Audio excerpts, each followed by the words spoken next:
Welcome into this Wednesday edition of the Oxford Exxon podcast. Chase Parham, Neal, McCready, Clark Ford studio this afternoon. A little camera trouble. We'll get it fixed in 1 second. But you're in segment number 2 for the day. We're going to talk to Chris Lee of VandySports.com.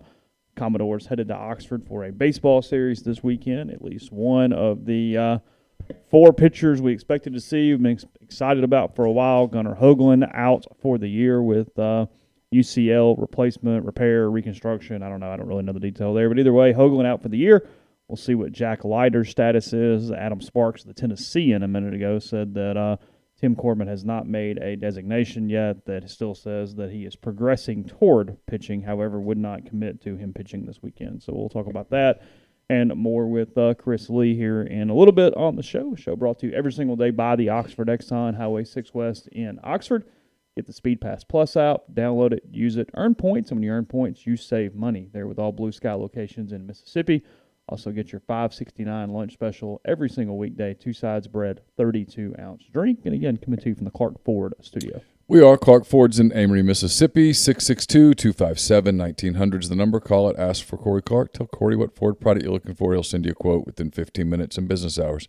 Right to the bottom line, no hassle, no haggle. You get your quote, and the rest is up to you. You can shop it around. You can do what I've done. What I recommend that you do, and let's hop into a Clark Ford today. You will love the service. You'll love the product. The people at Clark Ford want to be your car guy. They want to be your truck guy. They'll prove to you what that means when you make the call. 662-257-1900. Chris Lee and other guests will join us on the Rafters Music and Food Hotline. You people have been asking me this question for a few weeks now. I can answer it. Rafters on the Water at Sardis Lake is now open Wednesday through Friday at 5 p.m., Saturday and Sunday at 11 a.m. Okay. Frozen margaritas, daiquiris, great food, amazing waterfront views. It was a hot spot last summer. I suspect it will be a hot spot again this summer. And starting today, it's open. You can also go to Rafters Music and Food on the Square as well. I mean, summer's here. That's what that means. We're here, kind of made it a little bit. You know, I wrote this in my mailbag today. The whole baseball debate, the 2 debates, is Ole Miss overinvested or not, and the Fire Bianco debate, those are rites of passage into summer here. I saw you said that earlier. When those are raging, you know June's right around the corner. I saw you say that. Would you argue? No, it's probably fair. I mean, we do it every year.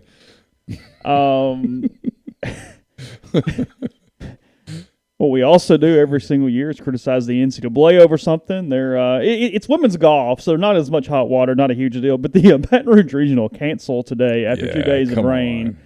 It was going to be bad no matter what they did. I was told that the course was playable. The NCAA said that it was not in championship condition to be played.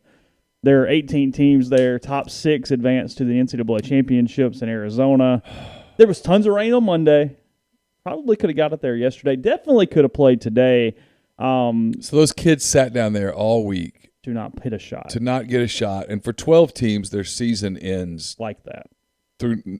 So what they did was they just took the top 6 seeds. Those top 6 seeds will advance to the NCAA championships in Scottsdale, Arizona, here in a few weeks. Ole Miss, obviously, in that they're number 5 in the country, the number 2 seed in the LSU regional.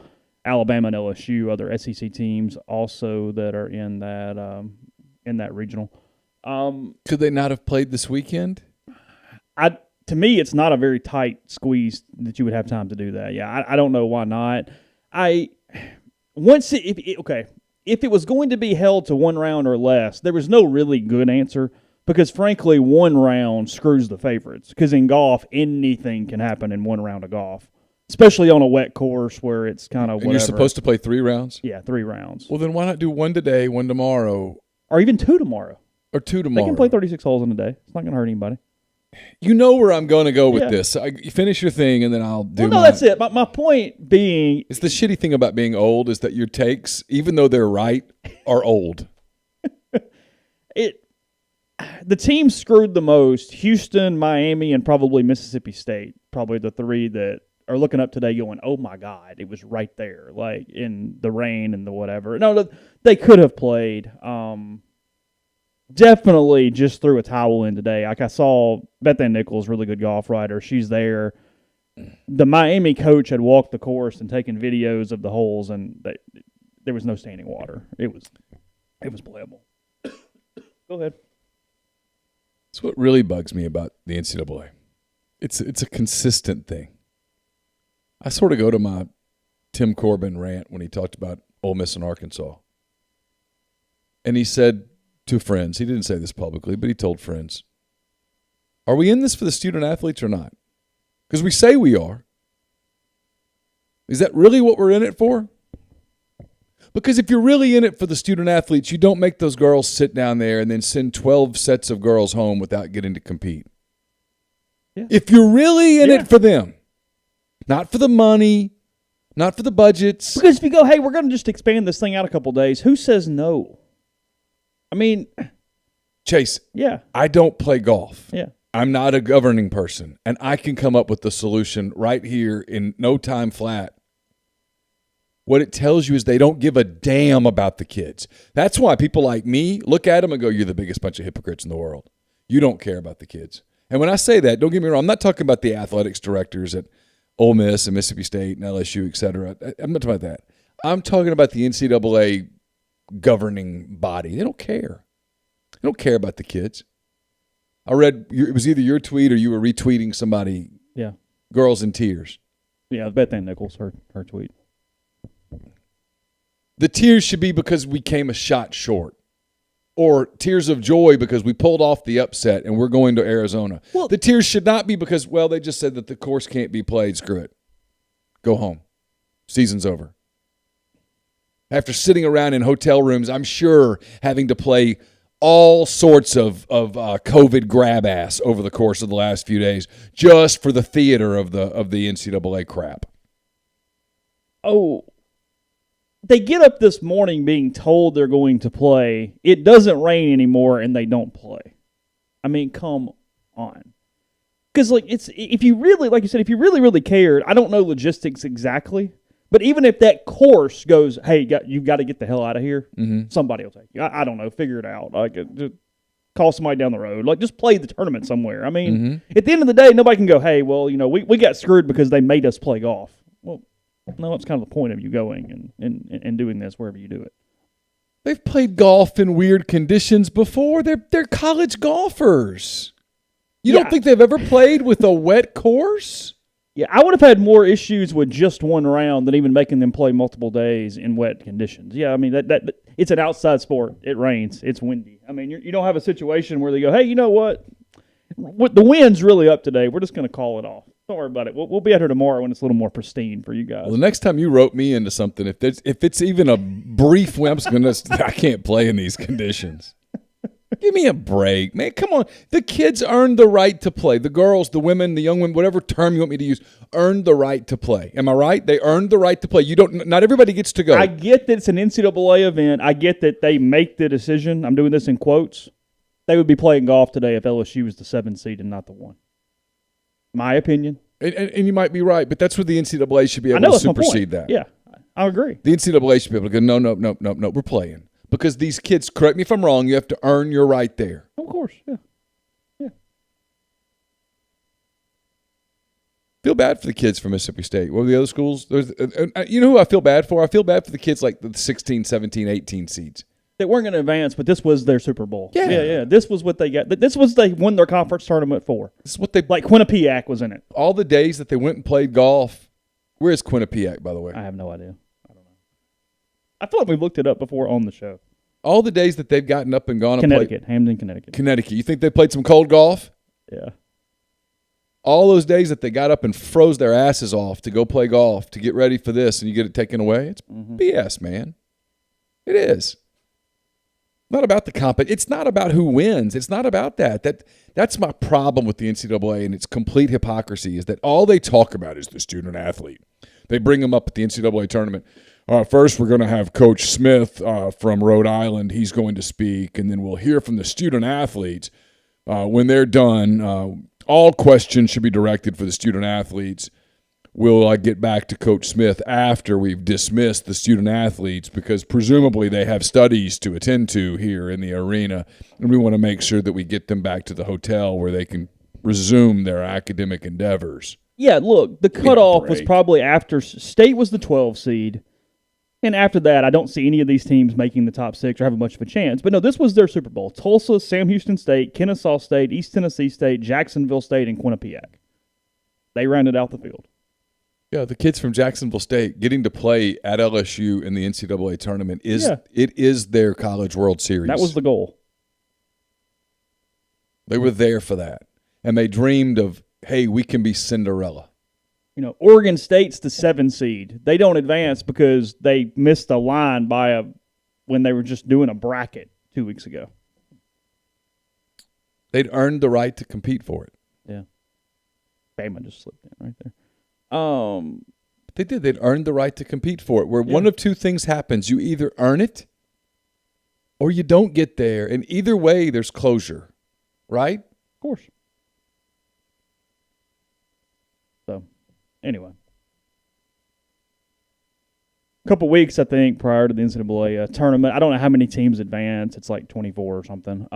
They cut it. They play 3 rounds, I believe, and then cut it to 8, and then they do a bracket match play for the national title. If anybody's curious, that's how that works. But nonetheless, Ole Miss baseball plays today against Little Rock. That game is at 4:00. I think Mike's suspended. I still don't know 100% for sure, but I think he's suspended today.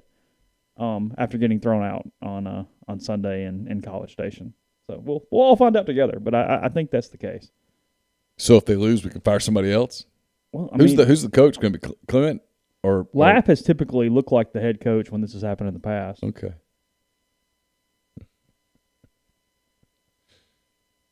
What? Nothing. I'd be the first. If they fall behind, I'm going to tweet fire Carl Lafferty. I mean, I don't know the answer here, but I'm kind of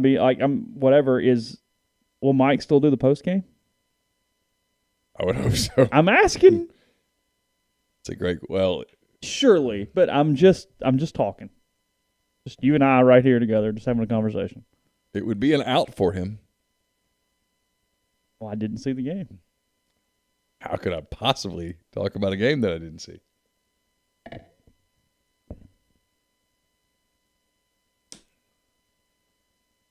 Sammy asking if schools get reimbursed for expenses.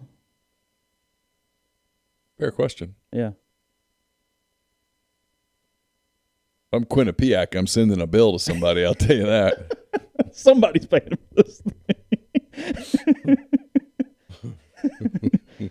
That's a lot of hotel rooms for 3 days. That's all the airfare. We're going partying. Drinks on me. We'll figure it out later. God, a coach having to go in there to its team and go in there and just not playing. It sucks. Yeah. Now, hey, we just weren't quite good enough. I know how hard we worked. We weren't quite good enough, or going in and celebrating. Either one of those, that's what you prepare for. You know as a coach that there's going to come a moment. You know, Mike Bianco and I talked about that before the Louisiana Tech game earlier in the year. You know, you've got to end of every season. Most seasons end with a loss. It's not because the team didn't work hard or whatever, just because you ran into a better team. But this is crummy. It'd be one thing if like a hurricane had rolled through there and just to demolish the course. Like I said, it rained like hell on Monday. It did. It rained a ton on Monday, and it rained some yesterday morning at least, maybe a little more. But, again, today they could have hit some golf balls. Could have played tomorrow. Could have played Friday. Yeah. The only out there I'll give you is I don't know if the course just said, nope, you're not taking our whole week here. And I have no I'm not saying that is true, not true. I have no idea. But if you're really in it for the student athletes, you cut a check. Figure it out. How do we do it? How much? Yeah. We need 48 more hours, whatever. Give me a price. Yeah. Well, they're it's not like Baton Rouge is destination golf. I mean, you know what I mean? Come on. I mean, Well, and it's the this LSU, isn't directed at you, but stop. Well, and it's the LSU course. It's not like it's Yeah. even like, hey, they're playing in a really pretentious country club, and like this is going to be a problem. Right. I tomorrow mean, if we there don't aren't guys all over the country that are like, I tell you what, I'm going to mark get- it We can't off. play at U Club tomorrow. If I can't play at LSU, Whistling Straits, Augusta, LSU. U Club, Baton Rouge. Stop. You were going to have to call a few people and cancel some tea times. You piss a few old men off. Make it up to them. Here's a head cover. Your next scotch it's on us.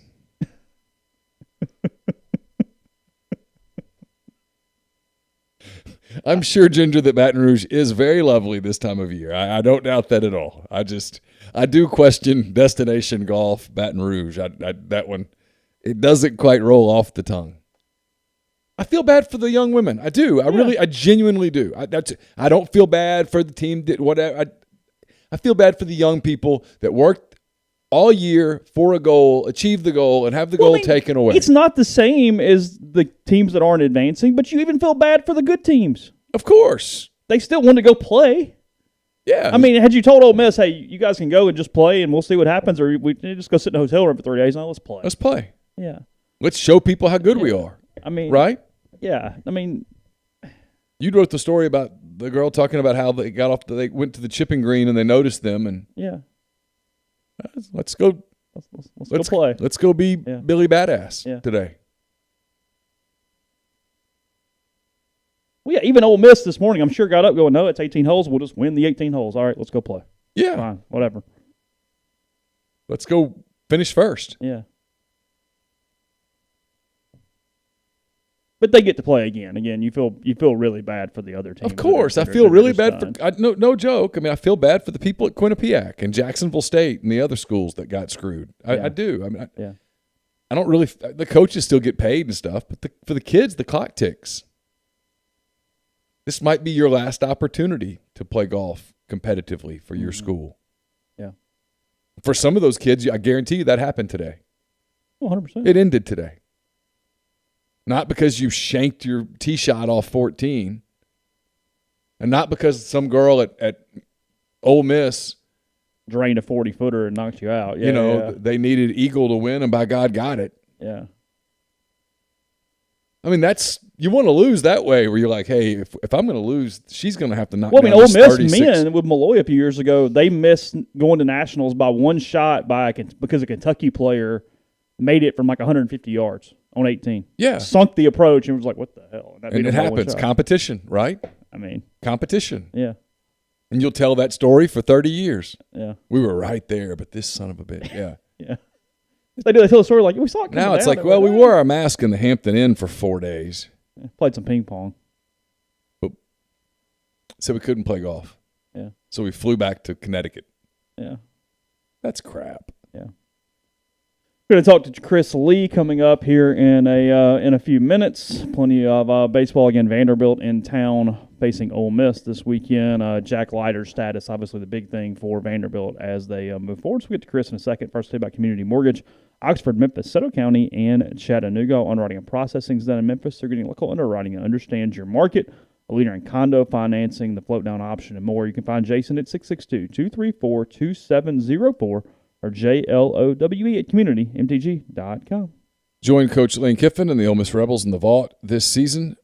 Season ticket packages start at $199. Can be purchased by visiting OleMissTix.com. That's OleMissTix.com. Ole Miss baseball back at Swayze this weekend, Friday, Saturday, Sunday, as they host the Vanderbilt Commodores. Tickets remain, can be purchased by visiting OleMissTix.com. Also brought to you by Lammons Fine Jewelry, 1126 North Lamar Boulevard in Oxford. They've been serving the Oxford area for more than 73 years. Engagement rings, wedding rings, fine jewelry, pearls, watches, you name it, they've got it. It's the gold standard in fine jewelry. You can visit them at lammonsfinejewelry.com or call them at 662-234-2777. Also brought to you by Comer Heating and Air. Comer Heating and Air is the name you can trust. More than 50 years of professional HVAC experience in Oxford, Tupelo, and the surrounding area. You want to make sure that air conditioner is running in tip-top shape, and Comer can take care of that for you. 662-801-1777. Zach Berry and I taped a Soft Verbal podcast. It's brought to you by the College Corner. It's up on YouTube. It's also up where you get podcasts. Remind me, Chase, to load it into Podbean. Okay.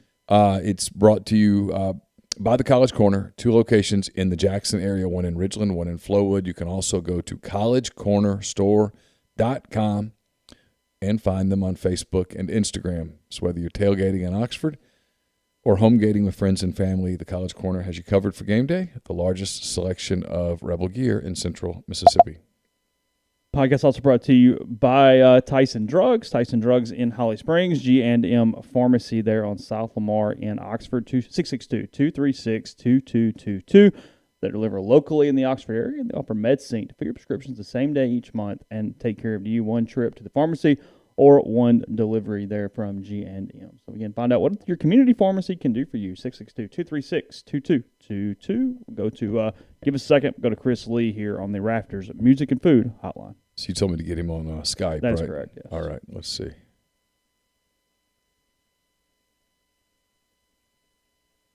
Okay, yeah. I kept thinking we've talked to him before. We have, yes. Yeah.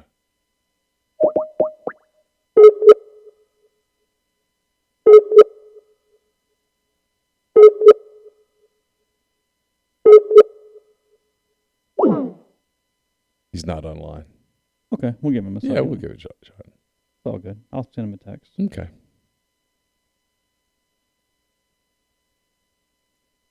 I didn't even check the softball score. I just saw that mentioned. I knew they were losing. It was 3-0 State at one point. It was 3-1 a little while ago.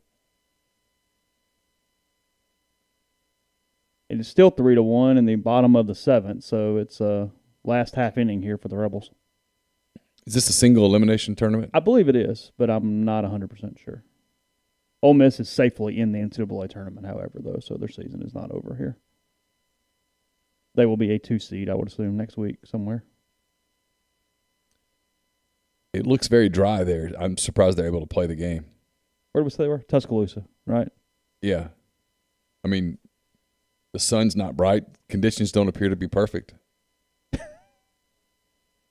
He's on now. Okay. Turn it down a little bit. Yeah, sorry. Hey, guys. Hey, Chris, how are you? Good. Let me see. Make sure that I've got my mic. Okay. Yeah, I've got the good mic hooked up. Okay. So. You are live, by the way. Oh, sorry. Yeah, you're No, good. you're All good. It's fine. all good. Usually like to tell people it's kind of like, hey, you're on speakerphone, just to let you know. We'll jump right in, Chris. Ole Miss, Vanderbilt. Obviously, it's been a pretty rough week for the Rebels. Gunnar Hoagland out for the season with a UCL injury. I saw the update from Tim Corbin here about an hour ago or so about Jack Leiter, that there's no final decision on his availability this weekend. However, they said he was moving forward to potentially pitching. What do we know about that? The way that I interpreted his comments, and coaches are really protective in these situations, right? Sure.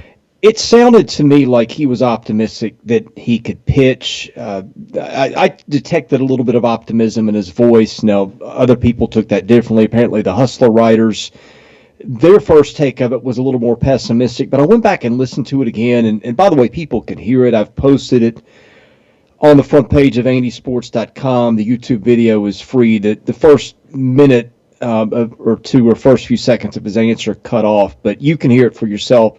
It sounded to me like he's very hopeful Jack Leiter could pitch this weekend, but he certainly stopped far short of a prediction. What's his deal? Is it does anybody know? Is it shoulder? Is it elbow? Is it? I don't think so. I'm not hearing injury. I'm hearing more tired, soreness, those sorts of things, which sometimes there's a fine line between that to injuries, you guys know. But I have not heard, and they're very guarded and quiet about these things, so you have to listen sometimes for them to slip out elsewhere. But from everything that I've heard, which has not been a lot, it sounds like he is just more tired and fatigued. Look, you've had conditioning issues across the country. You're seeing it in Major League Baseball as guys are getting hurt. And you've got a group of guys, frankly, who just on this team are not used to this kind of workload for practice and going this deep into the season. So, look, coaches have a lot to I guess a lot at stake is a good way to put it, and you want to be very careful and guarded in what you say. But the way I interpret it today is that he's optimistic that he can pitch at Oxford this weekend, but who knows, right? Obviously plenty of documentation stuff on different Vanderbilt things, but Tim has really got his career and his reputation on pitchers and preparing them for the major leagues, being cautious with them. And even the way the guys come back after their college careers are over, do we recall this in the past? Have there been times where he's shut down guys for simply fatigue? You obviously are much closer than me to it, but I was just trying to kind of think back when he's been this cautious with some guys prior to this season. He mentioned it with Rocker the other day, and I'm trying to remember when it was. It must have been earlier in the season when he was a freshman. I think that they limited him a little bit at the end of last year. That kind of became a blur at the end, but they really have done a pretty good job on the whole. They have not had a lot of pitchers who had been hurt during their careers. I mean, they've got everything down to a science. They monitor things. Another thing that's interesting, his dad is in the stands all the time, watching everything. So dad's always there too. Like you said, I think that they've got a lot at risk. Their track record of managing pitchers has been pretty good. And I don't mean to sound like a promo for Tim Corbin of the program, but it really has not been an issue compared to other programs, the number of arms they get hurt versus a lot of other ones. I mean, I think the most high-profile one was Walker Buehler, who, in hindsight, was not pitching at 100% health in Game 3 of the College World Series in 2015. Of course, he ends up having arm surgery and missing a year. But I think you probably got to give them the benefit of the doubt so far in terms of how they've managed pitchers, because I think they've done a pretty good job with a lot of elite arms not having a lot of injuries while they're there. What do you make of this team? Because if they win the national title, I'm not going to be surprised. But at the same time, I watch them, and they have a little bit more of a pitching depth this year than maybe we're used to seeing from a Vanderbilt team. And their offense isn't bad. It's just a little weird. Man, that's a great question, because if you say, how good are they? I would say, well, give me some things that I can know going in. Do they not have Jack Leiter? Do they have Jack Leiter pitching like he did his last 3 starts? Or they have Jack Leiter pitching like he did for the first 2 months? And then I would say, can Isaiah Thomas stay healthy? And they've got a lot of guys hurt. I think they've got probably 2 to 3 times more injuries than any team that I've ever had covered. My sense is he really knows how to manage teams for the postseason. We saw his teams flame out really early in his career. There was 07, there was 13, and then in 14 they win the conference. They don't win the conference. They finish 6th and win the national title. Right. I guess the point I'm making is there's a lot of variables this year with inexperience and injuries and things like that, but he has really started to manage very well for NCAA tournament play, so I think you give him a little bit of benefit of the doubt. I watched him. I feel like if they are reasonably healthy, with Rocker and Leiter, they're really tough to beat if they're pitching the way they can pitch. I think they've got a really underrated bullpen arm in Nick Maldonado, who's been almost unhittable in SEC play. You saw Patrick Riley last week give them 7 scoreless innings and looked really good. And I think their lineup 1 to 9 is pretty good. The question is, who are the 9 going to be? They talked today. They've hinted about maybe platooning some guys because they've had so many guys who've had to play because of injury. I know that's a long answer to your question. My sense, though, is if they're pretty healthy, I think they're capable of going pretty deep in Omaha and winning the whole thing. Yeah, I mean, that wouldn't be a shock by any stretch of the imagination because, frankly, like you said, they're sort of built for the postseason. I mean, in Omaha and Super Regionals, they can get by a lot if you don't lose with Rocker and Leiter if they're 100%. I mean, it's just the way those schedules work out. In some ways, the regional is the most dangerous part for Vanderbilt. It gets easier after that. Yeah, and the wild card for them is a kid named Ethan Smith, who I think coming in the season we thought would be their number 3 starter. He hasn't pitched since the LSU series. And he had a positive COVID test, and I don't even know that he had it, but he tested positive. And the school makes you jump through all kinds of hoops and things like that. And by the time he'd been through all that, they had to sit him out because his conditioning wasn't right because he wasn't allowed to be with the team. And everybody's talked about their third starter and their bullpen issues. You might see him in Oxford this weekend. He's a really good pitcher. You can go back and look up what he did in 2019, but he's a key part of their bullpen. I think his ERA was under 2. He strikes out probably 12 or 13 guys per 9 innings. That's the other thing. I think if they can get him back and healthy, that really solves some of their issues, and I think it also is a little bit of a hedge against Leiter if that doesn't go well. Is Tennessee for real? I think so. That lineup is really good. Their pitching, I don't think at top end matches what Vanderbilt's got when it's healthy, what Ole Miss had when it's healthy, what Mississippi State has. But they've got a lot of really good arms. And I think something that's underrated is a guy that can throw 6 or 7 innings and give you 3 or 4 innings, especially when you've got an offense like Tennessee's. Liam Spence has been great for them. They hit up and down the lineup. I'm interested to see how they do outside that ballpark because the home run is a big part of their game, but their pitchers give up a lot too. And I think when they get to postseason, when you're playing in pitchers' parks like Hoover and certainly in Omaha, one thing I like is teams that take a lot of walks and don't walk a lot, and that's Tennessee. So I think that they've got a game that I think translates to other parks, which I think is pretty important when you get into postseason.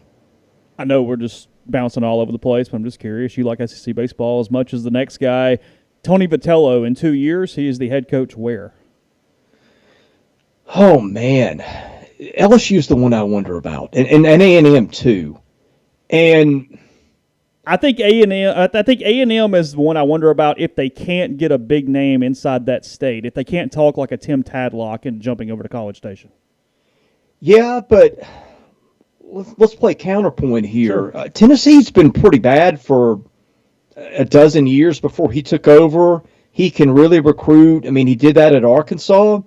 I don't know. I'm not close to this, the Big 12, at least not the way I am to the SEC, but I don't know. He's a guy that I like just about anywhere. I don't know where that goes because commitment to baseball is not a thing that's been a big deal at Tennessee. No.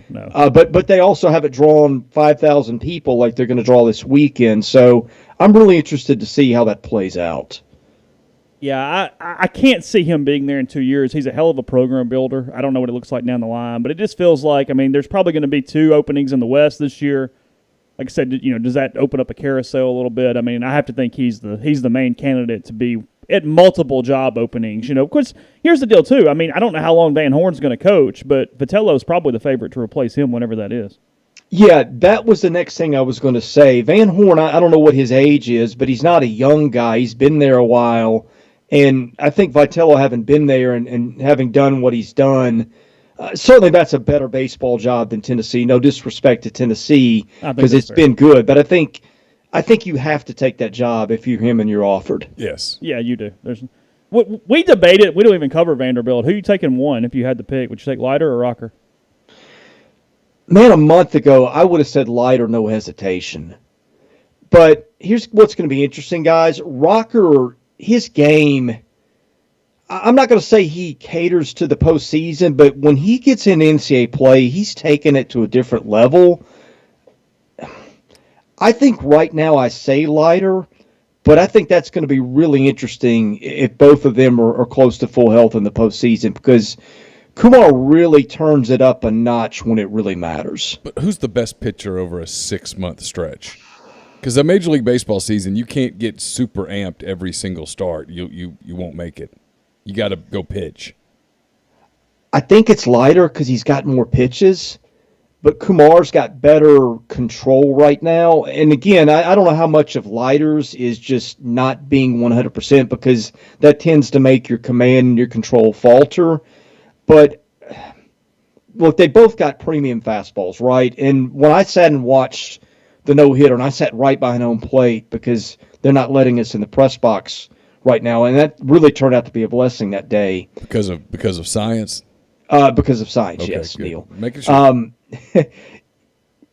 He struck out, I think, all 17 hitters on the fastball, which is remarkable because, again, you remember he's not a guy that doesn't have other options, but you're watching him early in that game, and he can't command his breaking pitches. And so he just said, screw it, I'm going to throw a bunch of fastballs. And Carolina's got kids. Look, most SEC teams, if they know a fastball is coming, can hit it. They couldn't. And that just really impressed me because I'm like, here's a guy who's got those other things in his back pocket, but for whatever reason, they're not working. And he dominated with that pitch that day, and he threw 124, and I think the last one was 96-ish.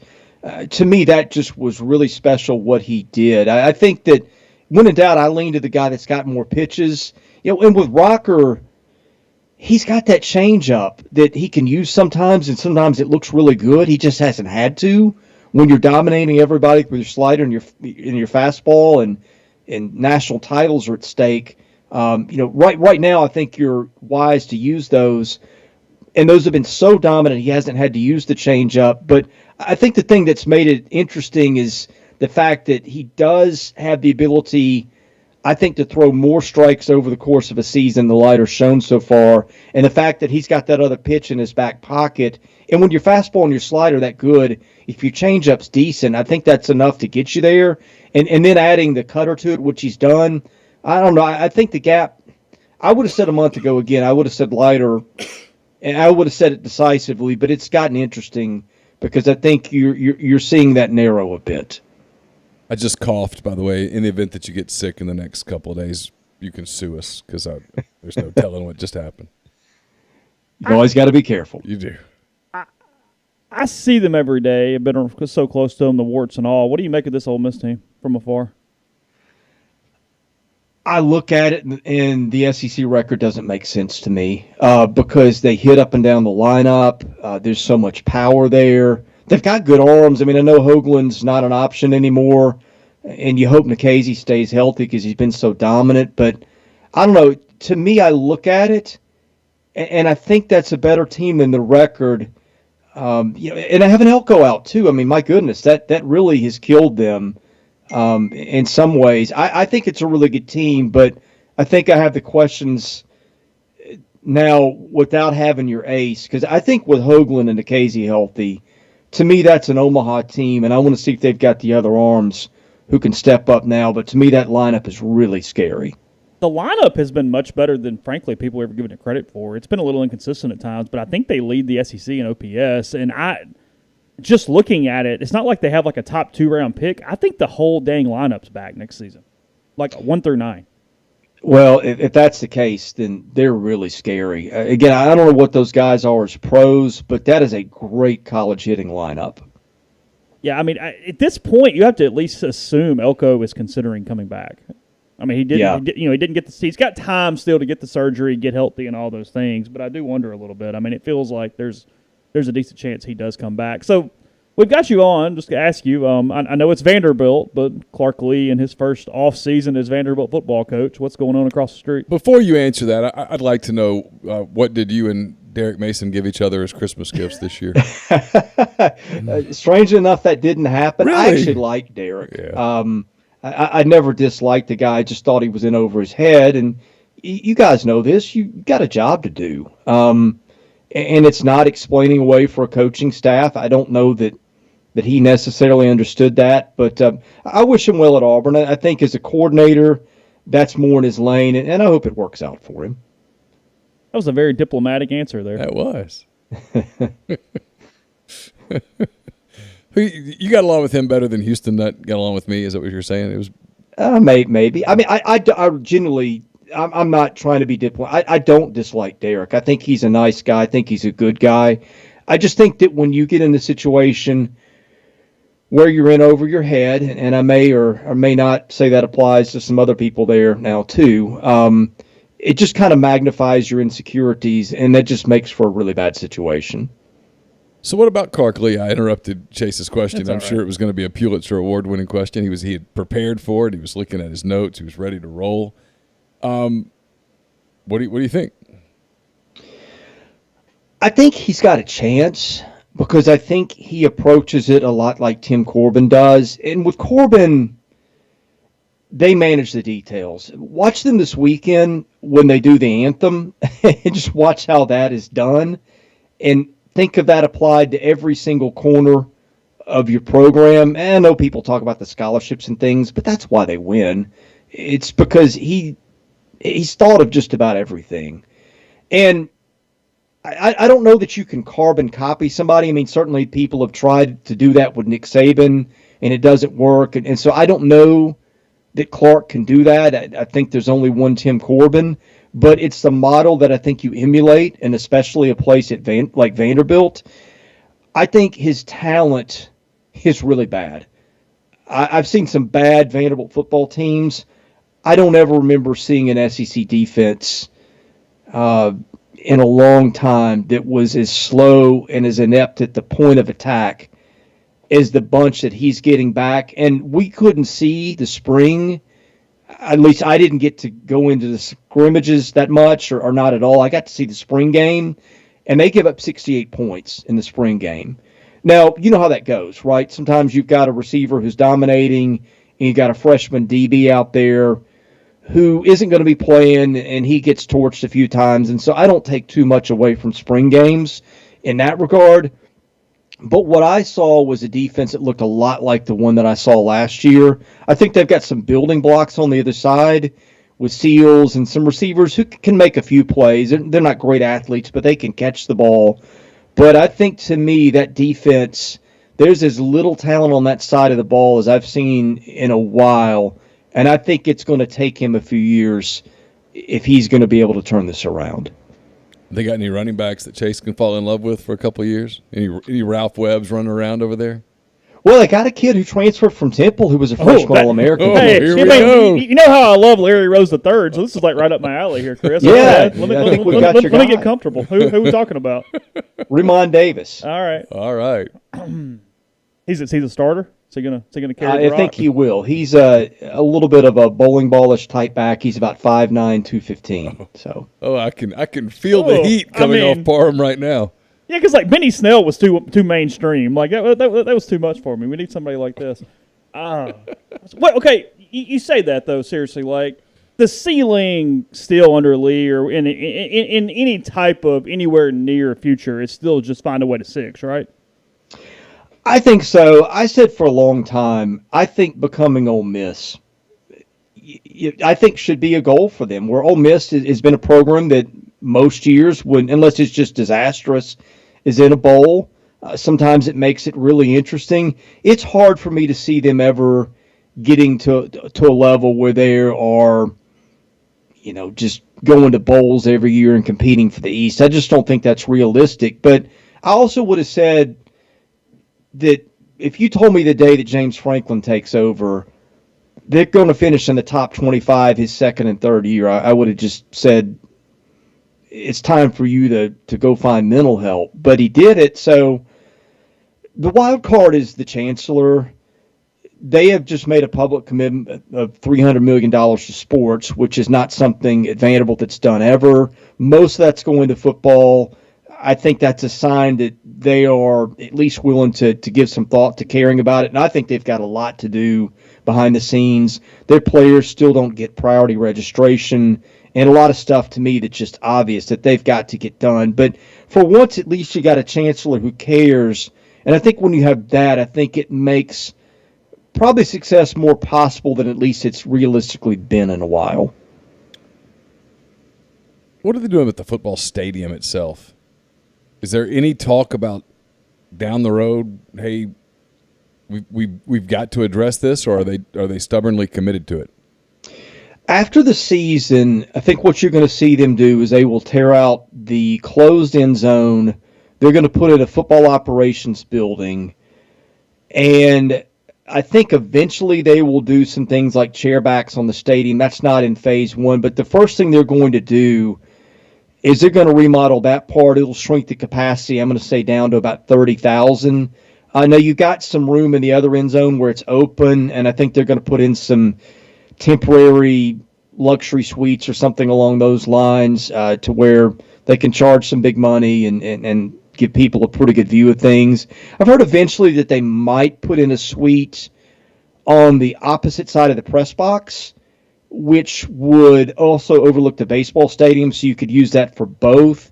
I don't think the stadium, in terms of doing major work to, is a priority. I think what they're thinking is, let's do things that affect recruiting and players, and then we'll win some games, hopefully, and then we'll worry about some of those other things. That's the way it's been told to me. I think they need to do some stuff. Certainly, I think traffic in and out of that place has been a big issue. Now, I do think they have a plan to remedy some of that by making a food court type thing, I think, at one end of the stadium to where they don't have the concession stands right there. I think that's been one issue to some of the issues in the concourse that have been a pain to fans. But I think that's one of the things they'll do to kind of help that a little bit. But is this going to be a thing where 2-3 years from now, they've done $100 million of work on things that affect fans in that stadium? No, not other than just the thing they'll put in the end zone. But I think it has been something that's been talked about. Different subject. 5 years from now, Major League Baseball is or is not in Nashville? Man, that's coming up a lot lately. Yeah. Man, I hope it is. And the interesting thing about this area is that it is exploding. I get calls and texts from realtors just about every day. Do you want to sell your house? You see properties in this area. I live just south of Nashville in Franklin. My wife was telling me a story the other day about a place going on the market and them getting 40-something offers at or above asking price the first day. It's crazy how the population is exploding here. But at the same time, you got two things. You've got, three things. I think there's some question about how well organized the ownership group is. And to be honest, I have not dug in well on that, so I can't speak very well to that. But I think number two is you've got three cities. Like if I decided right now I want to go hit a ball game tonight, I could probably get in the car and be in the ballpark within the first couple innings in Cincinnati, St. Louis, and Atlanta. Yeah. So you're proximate to three other cities. So that's another thing. And I don't know how much MLB is going to consider that. I have to think it's a factor. And I think the third thing is we've got hockey, we've got football, we've got soccer now. It's still not huge in terms of population compared to a lot of the metro cities, although, again, that's changing fast. So I don't know, man. I hope we have it a few years from now. I think they'll have to build a new ballpark. I don't know if they'll be able to work with the minor league stadium that they just built or not. Again, that's not really in my alley of things I've covered. And that's right there in downtown, right? The new stadium? It is. It is. Vanderbilt plays a couple of midweek games there a year. And it's a really nice stadium, but there was talk of hosting the SEC tournament a few years ago. Well, the press box is about 10 feet wide. So they would have to tear out a couple of suites and make those into a press suite or something like that. There's a lot of things there that aren't built in with that park that I don't know if they could do enough to make it a major league park or not. But it's an interesting question. And frankly, I never thought it would come up this quickly, especially after we just got soccer 2 years ago. Yeah, I just know that the A's that's probably not going to – they're probably not going to last in Oakland. There's more and more buzz about Tampa, and then Major League Baseball talks about expansion as well. So Nashville always comes up. The same 3 or 4 markets come up all the time: Vegas, Nashville, Charlotte. And I just can't see Charlotte beating Nashville for a Major League Baseball team. Yeah, and somebody else asked me this morning on another show, though. How far is the closest major league destination to Charlotte? Because I think there's some more distance between them Atlanta? and the other markets. Atlanta would be the closest. But outside that, there's not a lot. I don't know that it matters if you can, I guess for the TV viewers and stuff, but I don't know that it matters from an attendance standpoint if you can get people into the stands. Well, I mean, look, it's a sexy city right now. I mean, it's about as hot as you can get in terms of popularity, and that is a travel destination that's not on the beach or the mountains. So, I mean, I think it's in a lot of ways it's an easy sell. I just look at some factors like other markets that are close, and do we have enough fans in the area to make it work? I don't know. I mean, I hope it does. Speaking from a guy who Major League Baseball is my favorite pro sport, but it's funny when you grew up here in the 80s, that was always a sport that Nashville thought it would get if it got a sport. I mean, hockey was nowhere on the radar, but that's done incredibly well. So I don't know. I hope we get it, and certainly I think it's probably a more attractive market than Oakland right now. I haven't been to Oakland to a game in 20-something years, and it was a dump then. I don't know that they've done a lot to it since. And frankly, I think that the population growth and the growth of the game in other countries, I think that you can support expansion just from a number standpoint at the major league level. So I think, to me, that's not as much of a problem. But I do wonder when they start putting it down on paper and they start going, man, we've got markets in St. Louis, Cincinnati, and Atlanta that are pretty close, how much that's going to matter. Well, because at one point, this has been a decade or more ago, Louisville had like a little bit of a push there, but they were so close to Cincinnati and to other places where it goes, it just geographically and in relation, it didn't make any sense, even though I think at the time Louisville was the largest city that didn't have a football, basketball, or baseball team. The other thing, though, and I didn't think of this till just now, so much of this area now is transplants. Yeah. Like I'll go to church and I'll be sitting there talking to a group of 10 people and I'm the only guy from here. And you see a lot of that stuff. I live on a cul-de-sac of, I think, 10 houses. I think I'm the only person on the cul-de-sac that's from here. So I think that does raise a whole set of issues that I look at it and I say, well, are you going to be able to pull in a fan base? Because you got a lot of Cardinals and Braves fans in this area, and some Reds, but not nearly as much as when Neal and I were kids. But given the fact that so many people are so new to the area, I wonder if that just makes it a little bit more possible, given that so much of the population here may not have a loyalty to those two or three teams. Yeah, and a lot of times with the transplant stuff is like, we have someone on our thread. Ginger says everyone she's in. I think she said Brentwood. She said everyone she meets is from Cali. So let's say you have a person who grew up a Dodger fan or a Giant fan or whatever. A lot of times they'll adopt the place where they live as kind of like their second team, and it's much easier if you're living in Nashville. It's much easier to get tickets to the Nashville team than it is the Dodgers. For you know what I'm saying. I mean, just kind of transplants become fans.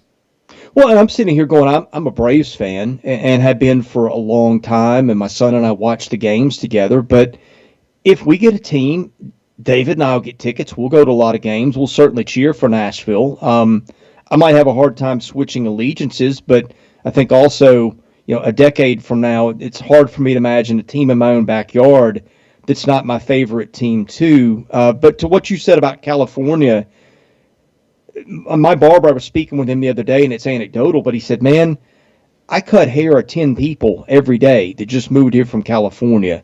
So we're getting a whole lot of that here in the Nashville area. Yeah, it's interesting. Well, hey, we really appreciate all of your time. As a parting gift, we're going to get you a copy of Blooms of Oleander. It's a great poetry book. We'll get that to you here soon. It's written by one of Mississippi's top authors. So sounds good. We'll get that to you. All right. Thanks, Chris. Thank you. Bye. Thanks. Chase is like, oh, my God. That's fine. All good. I had no idea where that was going. I was like, what the hell was he talking about? Okay.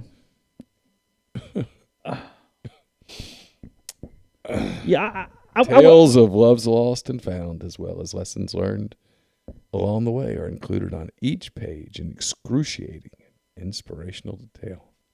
Yeah, Daniel, I don't feel like SEC has lost anything by Georgia Tech not being in the SEC. That would not even be anywhere near what I would find attractive or sexy to get a team back in this league and have to cover it. Like, there is nothing about Tech that fits that for me. I'll take Virginia Tech over Georgia Tech. Virginia Tech would have 10,000% better chance of getting in the league than Georgia Tech would if they footprint, everything. The University of Georgia not kicking and screaming and yelling. Even Auburn. Auburnville, what are you doing? No. I mean, it's less than 2 hours from here. Yeah. A lot of people use Atlanta as a hub here. That's not. Yeah.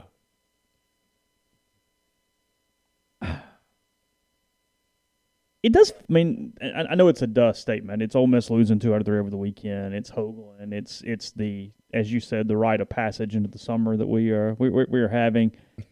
This series has lost a lot of luster. There is very little buzz going on right now with a top 5 team coming to Oxford this weekend on what should be good weather and good attendances. I tried to talk Carson into it, and he was like, eh. I mean, it's just kind of Eh.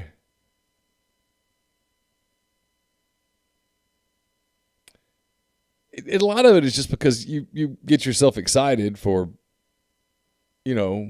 Hoagland versus Rocker, Leiter versus Nikhazy, and now Hoagland's obviously not going to pitch. And Leiter may not pitch. And it doesn't sound like Leiter's pitching. Oh, you don't think so? No. He said he was progressing toward that. He said the problem was they haven't seen the throwing piece of that yet, that was today or tomorrow. Well, that's pretty significant. I mean, that's what he does. He throws. That's what they said. I know.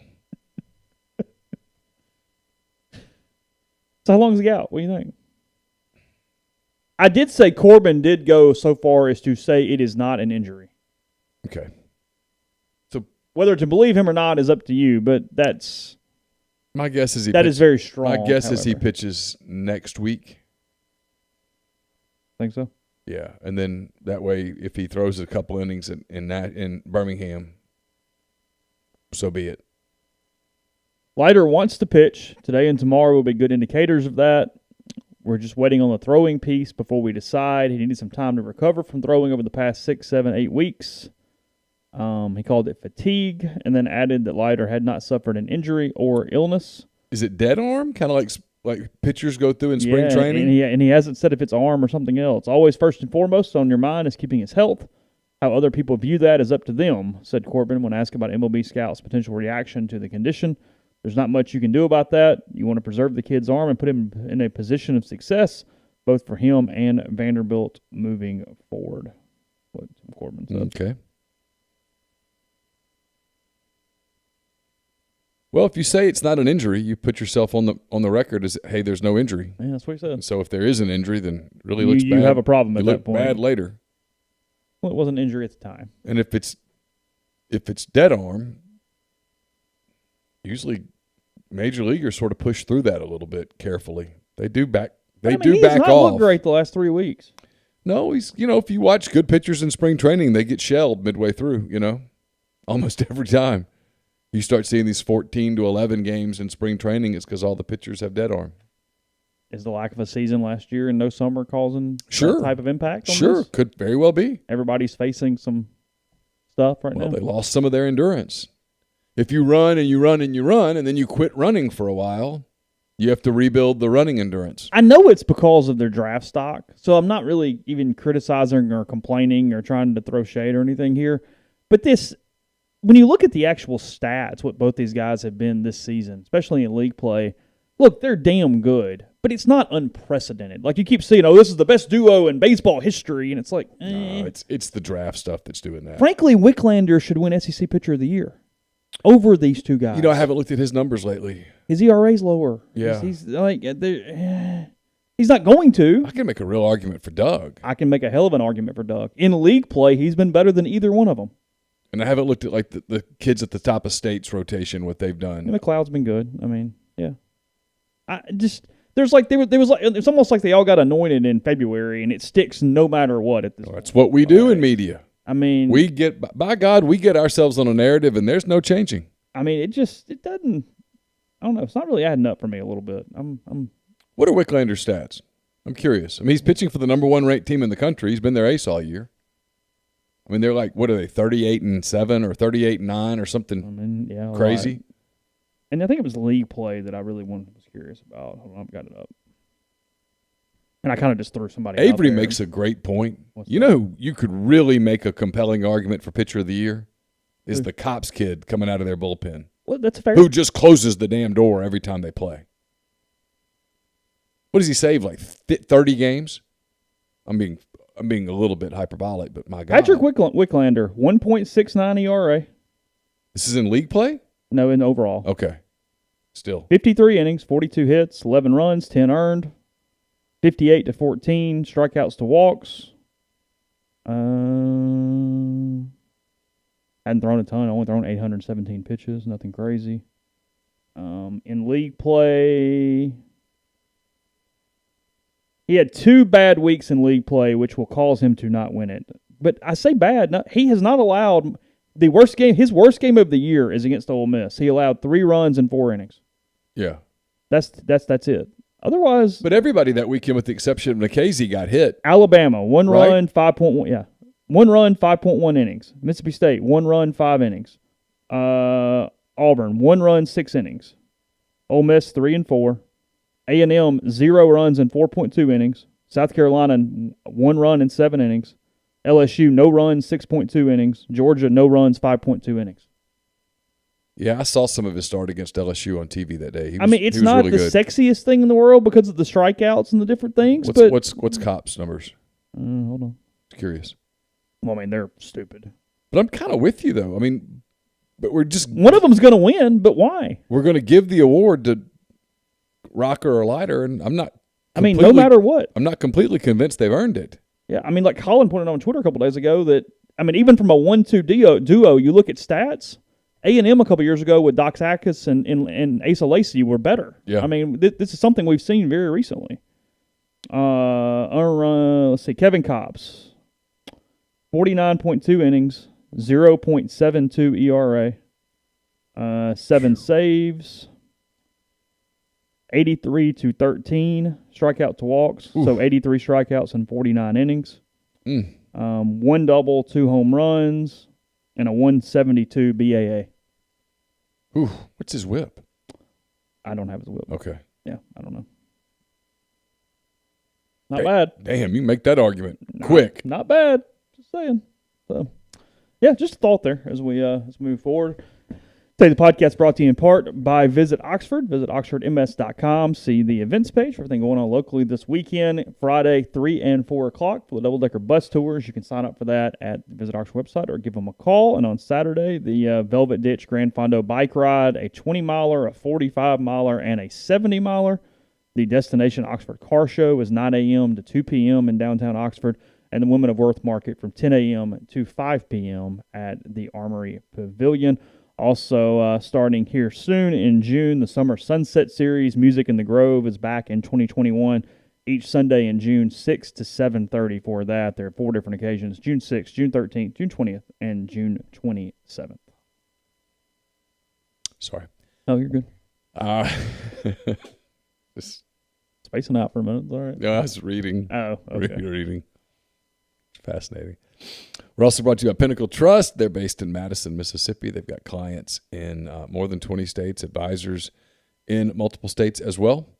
What they do at Pinnacle Trust is they provide detailed, specialized investment management, financial planning, retirement planning for individuals and businesses, and much more. They treat investing like a commodity, and decisions are made using objective information and research, not emotion. So get in touch with them at pintrust.com, PINNtrust.com. Mention that you heard about Pinnacle Trust on the podcast, and you'll get 10% off your first year's fees. We're also brought to you by John Edwards, Regency Travel Incorporated in Memphis. Get in touch with John next time you're thinking about traveling. And what he'll do is he'll give you a list of options that you're not going to find on your own. You just give him some parameters, you give him a budget, and he'll take care of the rest. 901-494-3387 or jedwards@regencytravel.net. First-time clients save $50 off their first booked trip just by telling John you heard about Regency Travel on the podcast. Also brought to you by Grenada Nissan. If you're in the market for a Nissan vehicle, Grenada Nissan's the place to go. They've got a complete selection of new and previously owned Nissan vehicles. It's GrenadaNissanUSA.com. And we're brought to you by Oxford University Bank. OUB, locally owned and operated right here in Oxford. When you deposit money at OUB, that money and the vast majority of the bank's profits go right back into the Oxford community. OUB is home to a commercial checking account now paying 1% interest as long as you keep $10,000 in the account. It comes with fully interactive online banking.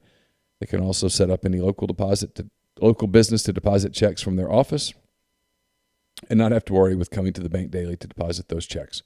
To learn more about OUB, check out Live Oxford, bankoxford.com, or call 662-234-6668. OUB is FDIC insured. Anything else to those odds yesterday, or we pretty much covered it? I think we covered it. From a betting standpoint, Florida was the only one that made any sense. Yeah. I kind of thought there was something much there that made. Let's see. Yeah, let's see that. Has Oxford been hit by the gas thing yet? The kids just say the lines are long and stuff. But they are okay. Apparently. I'm taking 2 college girls' word for it as sources. And they're good sources on a lot of things, but I don't know how good of a source they are on this. You don't think they... I would want to back up the source. Okay. There's some things that they tell me, I'm like, done. But this is probably not one of those things. It's kind of any source, though, isn't it? Like, really? It all depends. Oh, there was an ethics portion of that thing this morning, by the way. Oh, yeah? Yeah, I'll tell you about that later. Did I miss that? I'll send those slides over. I would have had a hard time keeping a straight face. I would have had to turn the video off on my Zoom. Arch Manning's on the front of the college football page on ESPN.com today. Probably not the first time or the last time that's going to happen here in the next 18 months. Arch gets clicks. You're kind of tired of him a little bit. I'm not tired of him. So here's where I am on Arch Manning. All right. I know because of where we are and what we do and how emotional a lot of the people that subscribe to our site are about that family and this person. Sure. None of that is a criticism, by the way. It just is what it is. Yeah. I know that we have to be careful and we have to be right. And that means being cautious, conservative. And so every time someone writes something, like 24/7 wrote a story about him, not the Ole Miss site, the big national guy, Steve Wiltfong, who's really good, very connected, knows a lot of people, and he wrote he knows a lot of people. Steve's really good, and he wrote a story about Arch's June plans. And I saw people kind of like, oh well, this school's not listed because I'm like, no, just leave. And my response was, just let it be. We don't know why a school wasn't listed. It might have not been listed because he didn't say it. You know what I mean? And it could very well be that he didn't list Ole Miss because he's been to Ole Miss a bunch and he knows he's coming later. Or it could be that he didn't list Ole Miss because he's not as into Ole Miss right now. I don't know. And so if you don't know, leave it alone.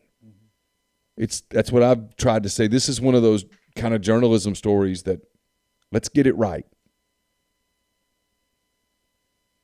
Yeah, from a pure commercial standpoint, yeah, God, I hope Arch Manning comes to Ole Miss. You don't think we can sell that, do you? But it's one of those things where I've said it to Zach, I've said it to you, I've said it to myself, I've said it to anybody that we're around, I've said it to Sam Spiegelman, who, is pretty connected to Arch's program down there in New Orleans, Newman.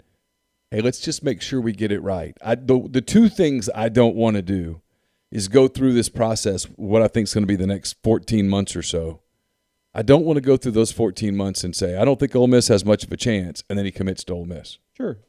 And on the other side, I don't want to do at all this thing where I'm telling people, y'all, it's coming. Ole Miss is in it, man. They're really in it, wink, wink. It looks good. And then he commits to Clemson or Texas or whatever, and everybody goes, you guys led us on.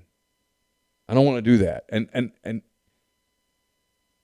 it would be a fair criticism if we led people on and then he didn't go. In the same way, it would be a fair criticism if we told people he's not coming and then he does.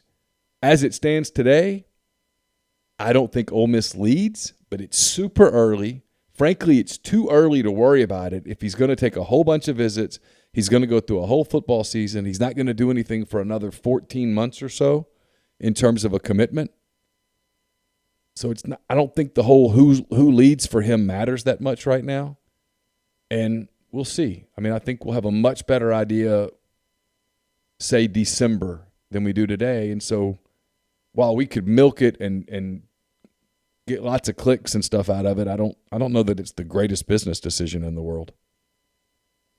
I'm all over the place here in the last few minutes. I saw this on Twitter, pulled it up. The NFL comes out with its primetime schedule. A little surprising, shows you there is some just franchise buzz in general beyond the quarterback. Saints get 5 primetime games in a post-Breeze era, which was kind of interesting. I didn't necessarily expect that. Oh, I think the Saints are bigger than Drew Brees. Yeah. Now, they weren't a few years ago, but they are today. But from a ratio standpoint, This is interesting. The Indianapolis Colts get screwed over more than any other team in the league from a home-away primetime standpoint. The Colts, over the last 5 years, have had 14 primetime games, which isn't very many, but nonetheless 14. 2 at home and 12 on the road from a scheduling standpoint. Wow. Kind of interesting. I mean, I don't know why. I don't know. I don't know. They're just kind of a franchise. They're just sort of there. There's not a lot of sexiness to them. Week 2, the Giants travel to Washington. Yet another short week road game for the Giants. They're 17th in that time period, the most in the NFL. So the Giants get screwed over the most on short weeks. So the Giants get a Thursday night in week 2? Yeah. Yeah. That's correct. I saw where the Bears get a Sunday night to start the season. Did they? Yeah, Rams. Yeah, number of short week road games during that time period. The Giants and the Redskins have 16 right now. That'll be 17 for the Giants in this season. The least, the Detroit Lions have only had 2 during that standpoint. Wow. Now, some of that, I think, is because they play on Thanksgiving and they get the bye breaks around it to not make it as big of a deal to them. I saw the Thanksgiving games this year. Is Ole Miss State on Thanksgiving this year? I don't know. I honestly have no idea. I saw the Thanksgiving games this year are, I think it's Bears, Lions, Cowboys, Raiders. Oh, really? And then there was a good night game Thanksgiving night. I can't remember what it was. Number of games the opponent had extra time to prepare for, meaning who has less time than their opponent. The Philadelphia Eagles have had to deal with that 43 times over that time period. 43. Wow. Yeah. That's a bunch. Yeah, I mean, there's enough in there where you're kind of like, hey, like what's up? What was you find it? No, I'm going to find it. I know exactly where I can find it. I was trying to think where I could find it. And me thinking is a difficult thing. Did you see where the Patriots' entire thing got released? Oh, no, really? Yeah, their whole schedule got leaked. Yeah. Bills Saints. Bills Saints. Thursday night game. That's a good game. In New Orleans. That's a good game. Yeah, Bears, Lions, Raiders, Cowboys. Christmas Day, Browns, Packers, and Colts, Cardinals. No. NFL encroaching on that Christmas Day thing. 2 years in a row, the NFL said, you know what? We're so big now that we don't really care about it. We don't care. It's your day. I don't blame them. Yeah. They could avoid it and let the NBA have their day. The NBA's really look. The NBA's got some soul searching to do, and I know we're not going to get on that topic and stuff, but they do. They have some real soul searching to do. I had a question in the mailbag about Major League Baseball, and unless you're a pitching freak, the game's kind of boring. Yes. Because there are tons of home runs, but there's so much inaction and inactivity to where you're just like. Well, it's like we had Indians Cubs on yesterday because Chris Bryant left the game in the 5th inning and the rumors popped that he was traded. And so, which was an interesting thing, by the way. You never know how you're going to feel about something until that moment hits. Sure. And it was kind of sadness. Like Carson and I were talking about it, and because there was a rumor that he got traded to the Mets. And Carson was like, I don't want to cheer for the Mets, you know. And I'm like, well, I'm not cheering for the Mets, after, you know, but it was like, yeah, but I like him. And he goes, well, at least we'll always have that World Series, you know, and stuff like that. And you start talking about it, and you're like, yeah, you know, I mean, Chris Bryant will be like, you always got to think about him. But we were watching that game, and Cleveland brings in these arms, 7th, 8th, 9th inning. Dude, those 101 slider in on a left-hander. You don't hit that. Think moving golf ball. Yeah. No shot. Yeah, I mean, it's and it's incredible pitching, but the game itself is just kind of boring. Give the NFL credit; their product's not boring. They've made sure it's not boring. It doesn't last too long. They've shortened it. An NFL game is 3 hours and about 10 minutes, and by God, that's what it's gonna be. And TV loves their that. Sunday schedule. Perfect. We got the noon games. We have the 3 game. We got the 3:25 game. We got the 7:15 game.